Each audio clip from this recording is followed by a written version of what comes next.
Welcome to NCRT History and Social Science. Today we will discuss the Central Civil Rules, Classification, Control and Appeal Rules 1965. Today in this video we will discuss the rule number 3 and rule number 4, 5, 6 and 6A of CCS rules 1965 part 1 and part 2।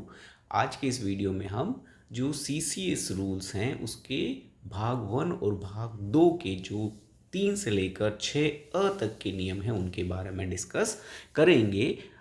इससे पहले के video में हम सभी rule जो 1 से लेकर 35 है उन सभी की टाइटल, उनके शॉर्ट टाइटल के बारे में पढ़ चुके हैं। साथ ही साथ रूल नंबर 1 और रूल नंबर 2 का डिटेल में हम स्टडी कर चुके हैं। तो आज के इस वीडियो में हम आगे के जो रूल्स हैं 3 to 6A तक उनके बारे में डिस्कस करेंगे। हमारे ये सभी जो CCS से रिलेटेड रूल हैं वो आपके CCA रूल्स हैं वो KVS नवोदय से लेकर UPSC की principal, vice principal, PGT, TGT, PRT, OS, SSA, JSA, administrative officer सभी तरह के एग्ज़ाम के लिए और सभी गवर्नमेंट एम्प्लॉयज़ के लिए जानने के लिए बहुत ज़रूरी हैं। तो इन वीडियो को लाइक कीजिए, शेयर कीजिए और इस चैनल को सब्सक्राइब करना बिल्कुल मत भूलिएगा। हम सभी CCA रूल्स के बारे में इन वीडियो में डिस्कस करेंगे। आज के इस वीडियो में हम 3 to 6A के रूल्स को डिस्कस कर रहे हैं। तो स्टार्ट करते हैं हम इन रूल्स को। सबसे पहले आता है कि रूल में है क्या है। तो आज के इस वीडियो में हम पार्ट ए जो है CCA रूल्स का वो सामान्य जानकारी है। सामान्य जानकारी में 3 रूल है, 1, 2 और 3, जिसमें 1 और 2 हम पढ़ चुके हैं। पहला है शोर टाइटल। ये रूल्स का जो शोर टाइटल है 1965 में रूल बने थे वो जानकारी जो है रूल 1 में है। इंटरप्रिटेशन इन रूल्स का जो है इसमें विभिन्न जो वोकेबलरीज है, विभिन्न ऑफिसर्स हैं, उनकी ड्यूटीज़ है, वो कौन कौन होंगे, वो इंटरप्रिटेशन हमने रूल 2 में पढ़ लिया है। आज के इस वीडियो में हम देखेंगे कि ये रूल किन पर अप्लाई होते हैं, एप्लीकेशन ऑफ CC रूल्स 1965। और उसके बाद पार्ट 2 जो स्टार्ट होता है उसमें वर्गीकरण दे रखा है, क्लासिफिकेशन ऑफ गवर्नमेंट सर्विसेज। जो पार्ट 2 है वो CCA का गवर्नमेंट सर्विसेज का क्लासिफिकेशन, वर्गीकरण देखता है। तो उसमें रूल नंबर 4, 5, 6 और 6A ये 4 रूल हैं जो वर्गीकरण से संबंधित है। तो इन चारों ही रूल्स और एप्लीकेशंस के बारे में आज के इस वीडियो में हम देखेंगे। तो रूल नंबर 3 एक्चुअली है क्या। तो रूल नंबर 3 है कि ये जो CCA रूल्स हैं 1965 ये किन पर लागू होंगे, ठीक है, ये किन किन जॉब्स में एप्लीकेबल होते हैं। Application of this rules is in rule number 3। Okay, तो ये नियम जो है रक्षा सेवाओं के प्रत्येक सिविल सर्वेंट जो है, ठीक है, जो डिफेंस सर्विसेज हैं उसमें भी जो सिविल पोस्ट है उसके जो गवर्नमेंट एम्प्लॉय हैं उन पर तथा सभी तरह के सरकारी कर्मचारी पर लागू होते हैं CC रूल्स। ठीक है, सभी गवर्नमेंट कर्मचारी साथ ही साथ जो है डिफेंस की भी जो सिविल पोस्ट है उन पर लागू होते हैं। लेकिन ये किन पर लागू नहीं होते, सब पर तो लागू होते हैं लेकिन इनमें से भी कुछ ऐसी पोस्ट है या डिपार्टमेंट्स है जहां पर CCA के रूल्स एप्लीकेबल नहीं है। तो पहले हम देखते हैं किन में एप्लीकेबिलिटी नहीं है इन रूल्स की। तो सबसे पहले जो है ये रूल एप्लीकेबल नहीं होंगे भारतीय रेल के सभी कर्मचारियों जो नियम 102 में परिभाषित हैं। भारतीय रेल स्थापना संहिता के खंड 1 के नियम 102 में परिभाषित जो भी रेल कर्मचारी हैं उन पर ये रूल लागू नहीं होते हैं। तो रेलवे एम्प्लॉयज़ के लिए CCA और CCA रूल जो है एप्लीकेबल नहीं है। दूसरा, अखिल भारतीय सेवाओं के इंडियन एडमिनिस्ट्रेटिव सर्विसेज जो है उन पर भी ये लागू नहीं होते हैं, ऑल इंडिया जो सर्विसेज हैं। ठीक है, फिर जो कैजुअल लेबर्स हैं, आकस्मिक रोजगार वाले जो हैं उन पर भी ये नियम लागू नहीं होते हैं।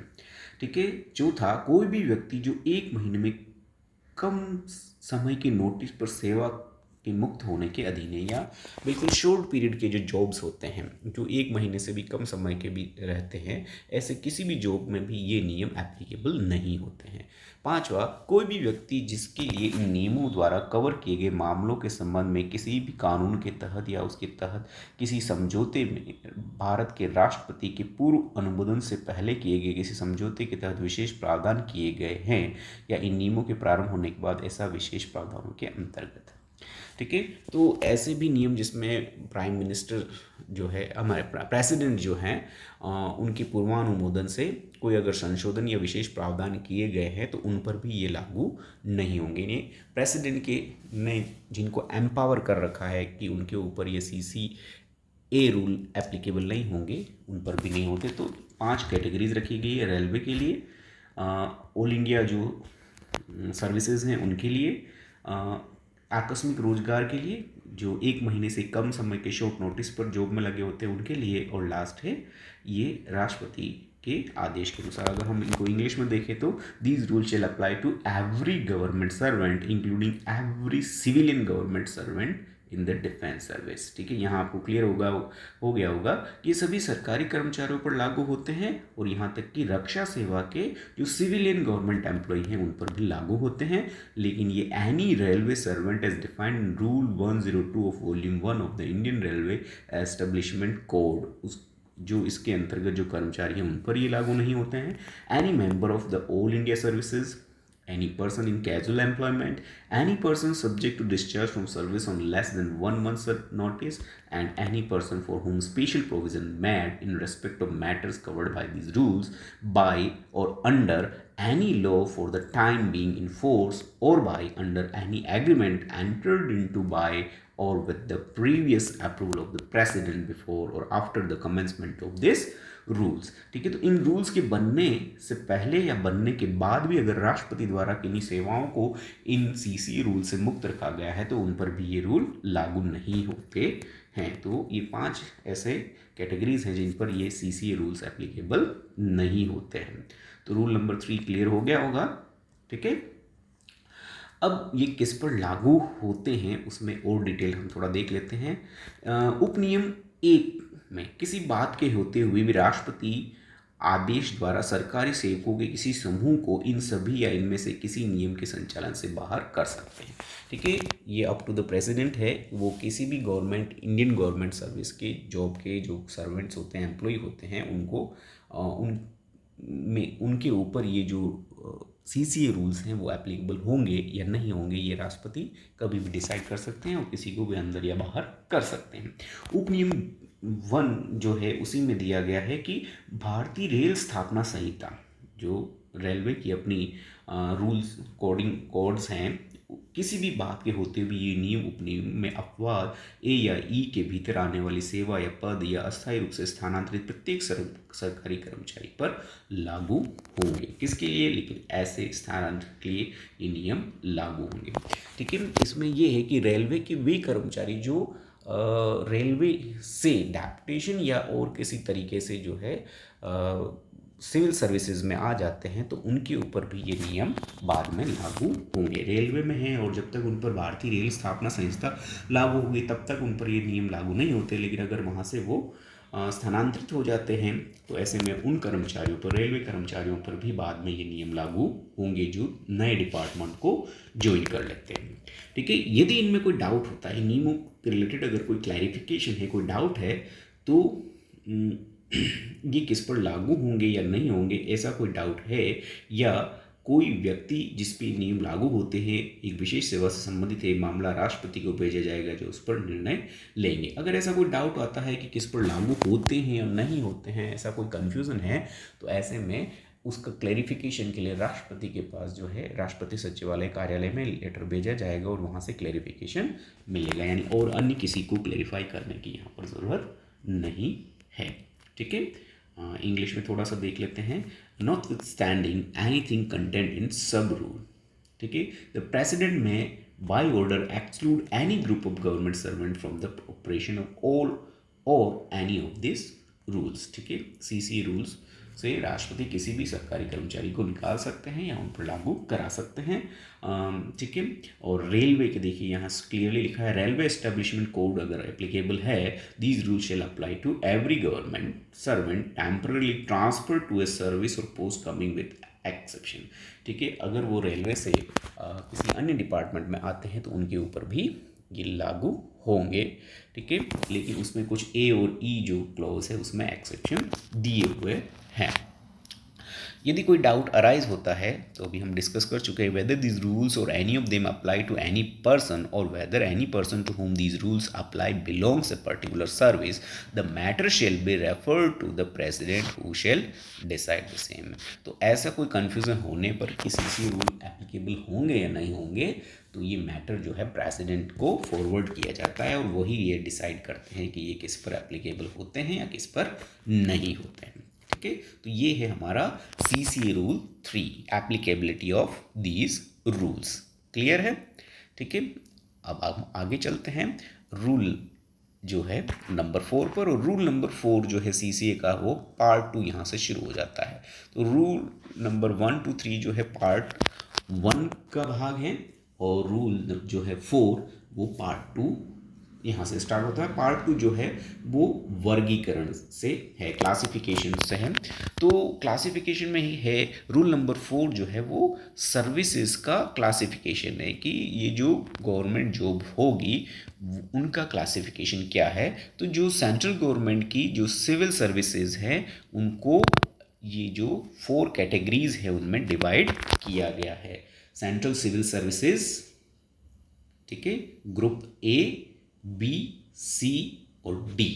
ठीक है, इन 4 में डिवाइड किया गया था। तो सेंट्रल की जो सिविल सर्विसेज है वो मेनली 4 ग्रुप में डिवाइड थी 1965 के अकॉर्डिंग, लेकिन अभी जो 7th पे कमीशन के बाद इसमें ग्रुप डी जो है उसको रिमूव कर दिया गया है। अभी ओनली ग्रुप ए, बी और सी 3 ही तरह की जो है यूनियन की सिविल सर्विसेज मानी गई है। ठीक है, तो सिविल सर्विसेज में अभी वर्तमान में 3 ही कैटेगरीज हैं, 3 ही तरह का क्लासिफिकेशन है सर्विसेज का, group A, group B and group C. ठीक है, ये आपको ध्यान रखना है। इसके बाद रूल नंबर 5 की बात करते हैं। ठीक है, पार्ट 2 CCA का पार्ट 2 है, रूल नंबर 5 है और 5 जो है संबंधित है सेवाओं के वर्गीकरण से ही रिलेटेड है, ये क्लासिफिकेशन ऑफ सर्विसेज से रिलेटेड है। और इसमें नियम क्या है, यदि किसी सेवा में एक से अधिक ग्रेड हैं तो ऐसी सेवा के विभिन्न ग्रेडों को विभिन्न समूहों में शामिल किया जा सकता है।